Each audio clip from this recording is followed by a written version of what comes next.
भाई चाइना तो हमसे बड़ी इकोनॉमी है, चाइना हमसे ज़्यादा ताकतवर है, हम उससे नहीं लड़ सकते।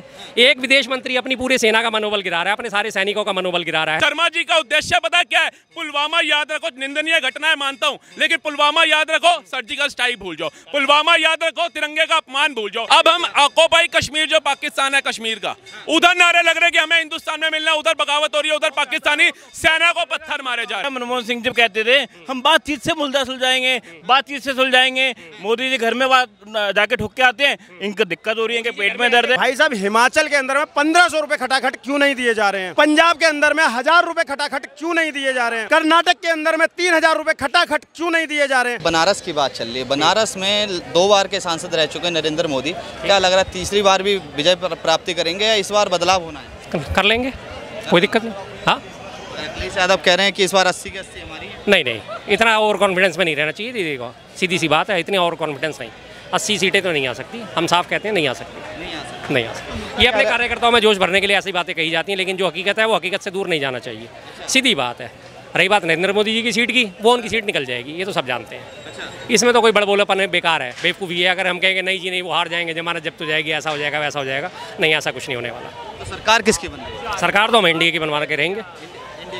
एनडीए नहीं, इंडिया गठबंधन की साहब, इंडिया गठबंधन की। एक सेकंड, ये मेरे साथ बातचीत करने के लिए राहुल भाई जान अहमद शर्मा जी, क्या लग रहा है? ये कह रहे हैं गठबंधन की सरकार बनेगी और इस बार जो दूल्हा होगा वो गठबंधन से होगा। कौन दूल्हा? सारे बुधवार, सोमवार, मंगलवार, वीरवार, एतवार, शनिवार, सारे दिनों में एक एक बनेगा, ठीक है। और अगर इन भाई शर्मा जी की हम बात मान भी लेते हैं कि इंडियन अलायंस की सरकार बन जाती है, तो हमारा आने वाला गृह मंत्री किसको देखना चाहेंगे? लालू प्रसाद यादव को।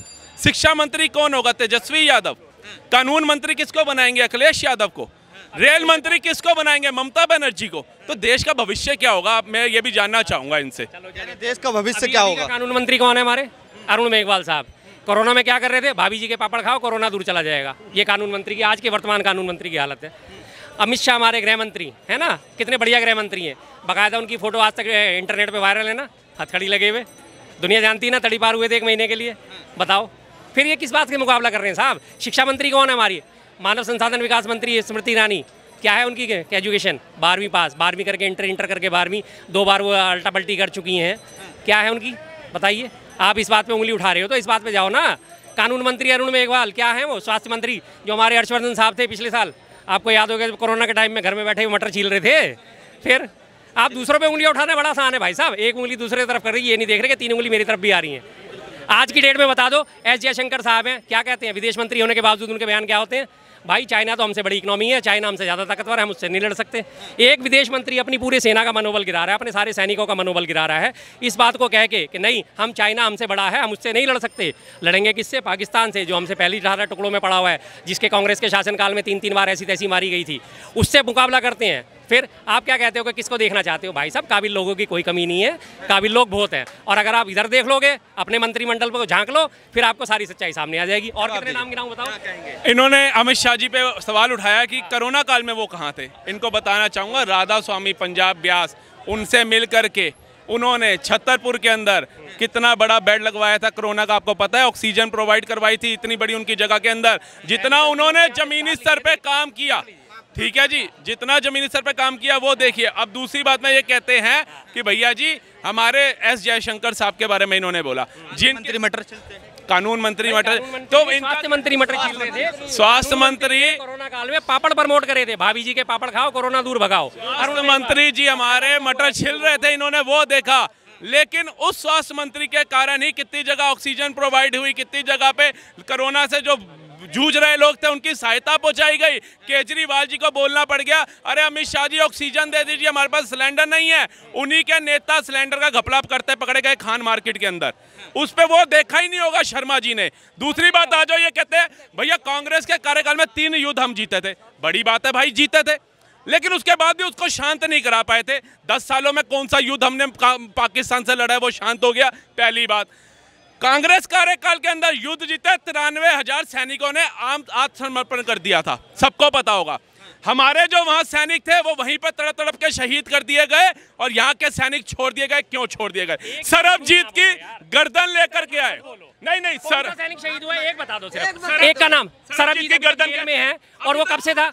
हाँ जेल में है वो। हाँ जी सरबजीत। ये भाई साहब बताइए कौन सा बताए, वो कब से उसका मुकदमा चल रहा है, कब से मुकदमा चल रहा है उसका? अभिनंदन 10 कैसे सुन, आ गया अरे 24 घंटे में? एक अभिनंदन को बुला के उन 40 सुन लो बात अब आराम से।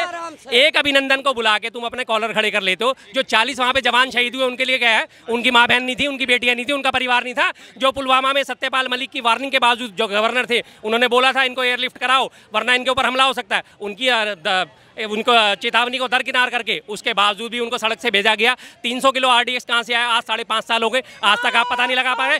बार बार एक ही चीज़ है, अभिनंदन को ले आए। अरे भैया एक अभिनंदन को ले आए लेकिन उसके बावजूद आपने 40 सैनिक शहीद तो करा दिए, उनकी गिनती कहाँ है? शर्मा जी का पता क्या है?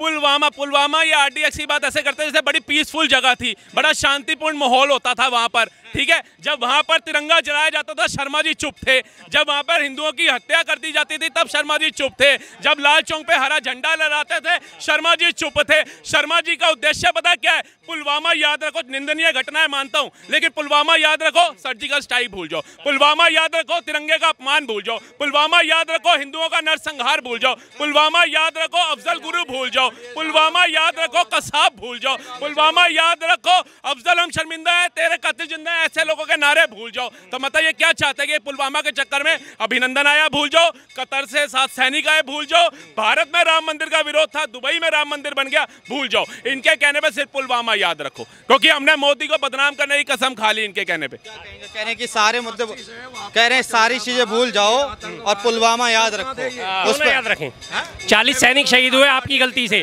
जब आपको बार बार वार्निंग दी गई थी, आपसे बार बार रिक्वेस्ट करी गई थी, सत्यपाल मलिक गवर्नर वहाँ के, सत्यपाल मलिक गवर्नर वहाँ के, बाकायदा बार बार उन्होंने वार्निंग दी, बार बार उनसे लेटर भेजे गए, उनको बोला कि एयरलिफ्ट करवाओ और इनके ऊपर हमला हो सकता है, इनपुट ये उन्होंने कहा आप शांत बैठे रहो। और ये बात बार बार करते हैं। ये रहा सेना प्रमुख का बयान, 10 सालों से बीजेपी का शासन है, पूरा पढ़ लो क्या है। आप क्या ठंडा कर पाए फिर उन्हें? पिछले 10 साल में आप कह रहे हो कि हमने ठंडा कर दिया, क्या ठंडा कर पाए? ये रहा बयान, सेना प्रमुख का बयान है। सीमा पार से राजौरी पुंछ में भी आतंकवाद बढ़ा और अभी भी ताजी घटनाएं रोज हो रही हैं, हर दूसरे तीसरे दिन आ रहे जा रहे हैं, मारे जा रहे हैं। आप उनको कैसे क्यों भूल जाए?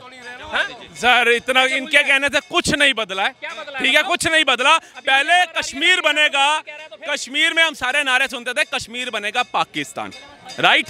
अब हम ऑक्युपाई कश्मीर जो पाकिस्तान है कश्मीर का, उधर नारे लग रहे हैं कि हमें हिंदुस्तान में मिलना, उधर बगावत हो रही है, उधर पाकिस्तानी सेना को पत्थर मारे जा रहे हैं, उधर पाकिस्तानी सेना को पत्थर मारे जा रहे हैं। इनको ये बदलता भारत नहीं दिख रहा। जहां कश्मीर के अंदर साइकिल छोड़ो पैदल इंसान नहीं चल रहा था, आए दिन कर्फ्यू थे, हमारा शौर्य हमारी सेना को पत्थर मारे जाते थे, आज वहां पर चिनाब ब्रिज बना दिया, जम्मू से श्रीनगर तक ट्रेन चला दी। ये भाई साहब कहते हैं बदलाव नहीं हुआ। अब और बहन भाई राहुल गांधी प्रियंका गांधी बर्फ से खेल रहे हैं, राहुल गांधी जी लद्दाख में बाइक राइडिंग कर रहे हैं, कह रहे हैं बदलाव नहीं हुआ। और कितना बदलाव लोगे? आपके दिग्गज नेता वहां पर बाइक राइडिंग कर रहे हैं। एक सेकंड में आप पे बात से करूंगा, काफी देर से भाई साहब को दिक्कत क्या है?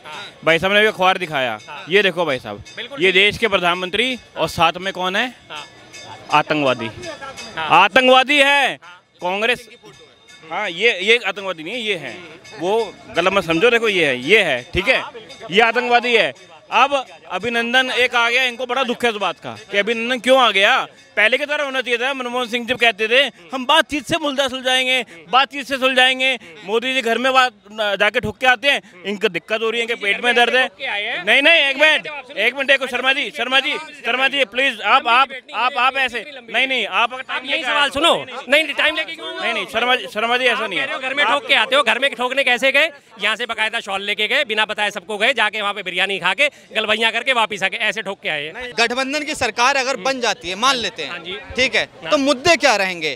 क्या वही विचार चलेंगे कि जिसको जो जैसे जीना है, जैसे वो कह देते हैं कि जिसको संविधान के हिसाब से जीना है संविधान के हिसाब से चल सकता है, और जिसको शरीयत के हिसाब से चलना है वो शरीयत के हिसाब से चल सकता है। और महिलाओं के लिए 1 लाख रुपए देंगे, खटाखट अकाउंट में पैसा जाएगा, 30 लाख रोजगार युवाओं को देंगे। क्या ये मुमकिन है? 1 लाख रुपए नहीं है, 30 लाख रोजगार क्यों मुमकिन नहीं है? जब से पिछले 10 सालों में आपने भर्ती कितनी करी है? केंद्र में 40 लाख तो केंद्र की जॉब ही है। आप कैसे सिर्फ केंद्र की जॉब में 3 लाख पद अभी भी खाली पड़े, रेलवे में 4 लाख पद खाली पड़े, सेना में 3 लाख पद खाली पड़े हैं, PSUs में 3.5 लाख पद से ऊपर खाली पड़े हैं। तो क्यों? 12-14 लाख तो कम से कम पद यही हो गए जो खाली हो रहे हैं, जिनके बाकायदा एग्जाम होते हैं, हर बार एग्जाम कैंसिल कर दिया जाता है। तो 30 लाख भर्ती कौन सी बड़ी बात है? बीजेपी सरकार 5 किलो राशन दे रही है, और अगर हम सत्ता में आ जाते हैं तो हम 10 किलो राशन देंगे। तो ये कौन सी नीति अपना? पहले कहते हैं 80 करोड़ लोग गरीब हैं और फिर कहते हैं कि हम 10 किलो राशन कर देंगे। मतलब कौन सी नीति? हाँ बिल्कुल है, 10 किलो राशन वाली बात मेरे भी गले नहीं उतरी। मैं हमेशा इसका विरोध करता रहा हूँ 5 किलो राशन देने का। अगर 10 किलो राशन की उन्होंने बात करी तो गलत करी है, मैं विरोध करता हूँ। थोड़ा जवाब ले लेते हैं। एक लाख रुपए कैसे देंगे राहुल गांधी? 1 लाख रुपए भी बताता हूँ कैसे देंगे खटाखट। और भाई साहब ने बोला कि 30 लाख नौकरी क्यों नहीं दे सकते, वो देंगे। हालांकि मैं अभी हिमाचल में जब चुनाव हुआ था तो कांग्रेस का नारा था बहुत हुई महंगाई की मार, अब नहीं चाहिए मोदी सरकार। लेकिन उसके बाद हिमाचल के लोगों ने सोचा शायद महंगाई ये कांग्रेस आएगी कम करेगी, और प्रियंका गांधी जी का बयान था हमारी सरकार बनते ही 1 लाख सरकारी नौकरियां देंगे। जब सरकार बन गई उसके बाद वहां का चुने हुए मुख्यमंत्री जी का बयान ऐसा आया कि हमने तो ऐसा कुछ कहा ही नहीं था कि हम नौकरियां देंगे, ये फेक न्यूज़ है। उसके बाद वो टोटल मीडिया के ऊपर दोनों कंपेयर करके चलाएगा। तो जो बंदा एक स्टेट के अंदर नौकरियां नहीं दे पाया बोल करके, उस पर जनता कैसे विश्वास करे कि प्रधानमंत्री बनने के बाद, सरकार बनने के बाद 30 लाख नौकरियां देंगे? बिल्कुल ठीक, बिल्कुल सही जवाब इनका। एक स्टेट की इन्होंने बात करी, और भारत में स्टेट कितनी है भाई साहब? केंद्र सरकार में क्या वादे करे गए थे? 2 करोड़ नौकरियां प्रति वर्ष, सबके खाते में 15-15 लाख, काला धन वापिस आ जाएगा, स्मार्ट सिटी बना दी जाएंगी 100, बुलेट ट्रेन चल जाएगी, गंगा साफ हो जाएगी। आज भी गंगा का वीडियो देखो, अजय राय का इंटरव्यू हो रहा था, पीछे से गंगा में गाय की लाश बहती हुई आ रही थी, देखा होगा आपने वीडियो ट्विटर पे। मुझे बस, मैं शर्मा जी को अच्छा प्रवक्ता मानता हूं, लेकिन यहाँ शर्मा जी चूक गए। ये मुझे इतने प्रूफ लेकर के चलते हैं, एक प्रूफ दिखा दे जहां पर प्रधानमंत्री मोदी ये कह रहे हो कि मैं सबके खाते में 15-15 लाख डालूंगा, और एक की काला धन आ गया तो यूं ही आ जाएंगे। दोनों में फर्क है, आपको लेके चलता हूं, मैं इसलिए कह रहा हूं। ठीक है जी। दूसरी चीज ये बता दे कि प्रधानमंत्री मोदी ने कहीं ये बोला 2 करोड़ सरकारी नौकरियां दूंगा, सरकारी होना चाहिए। ये कह रहे हैं 2 करोड़ रोजगार की बात करी गई, वो नहीं दिए गए। 15 लाख रुपए की बात करी गई, हालांकि इन्होंने मुद्दा उठाया, वो नहीं करा गया। उस पर आपकी क्या राय है? सर मैंने जैसे पहले भी बताया था कि नौकरी का मतलब सिर्फ सरकारी नौकरी नहीं होता है, और अगर आप प्राइवेट सेक्टर को देखेंगे तो 16 करोड़ लोगों को रोज़गार मिला है इन 10 सालों में, और ये EPFO का डाटा है, ये कोई भी चेक कर सकता है। 2014 से पहले 11 करोड़ लोग रजिस्टर्ड थे EPFO में, आज 27 करोड़ लोग रजिस्टर्ड हैं।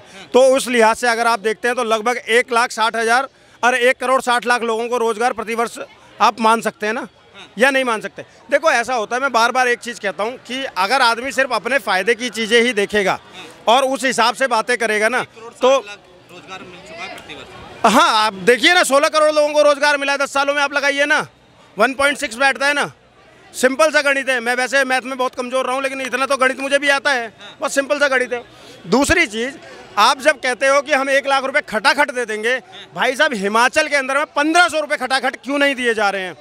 पंजाब के अंदर में 1000 रुपये खटाखट क्यों नहीं दिए जा रहे हैं?